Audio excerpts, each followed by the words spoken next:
Nima qilishyapti? 2 kunda 2 ta transfermi? Pismularcha harakat qilib yurgan ekanda. Bizning rahbariyati to'g'ri ichiligi mumkin. Nomi yo'q, qanaqadir no name APL o'rtamiyona jamoasidan kelayotgan darvozabon, lekin o'sha o'rtamiyona jamoani asosiy darvozabon edi va bu asosiylikni u yulib olgan o'sha Meler degan darvozabondan Lidsni yulib olgan va Wales terma jamoasida ham asosiy darvozabon hisoblanadi. Karl Darlow Manchester Unitedga o'tmoqda.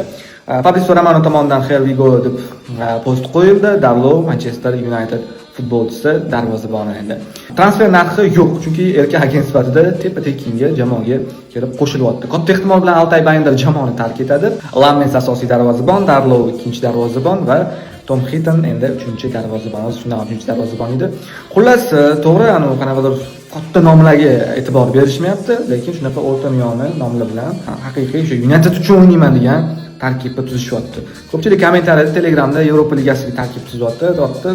Hali erta, ishoninglar, hali erta bunaqa fikrlashga. Darlow asosiylikni, o'sha Leeds darvozaboni, asosiy darvozabon rolini yulib olgan darvozabon hisoblanadi, bilib bo'lmaydi.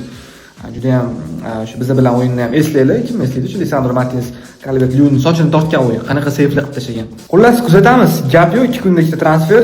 Hozircha mana shunaqa like rahbariyat ishiga davomiy bo'lsin, ko'z tegmasin. Endi hali yana ham bizani ishlar oldin turibdi. Bitta yarim himoyachi asosiy bo'lgan, bitta winger, bitta hujumchi va bitta qanot himoyachi. Yana 4 ta maqsad turibdi.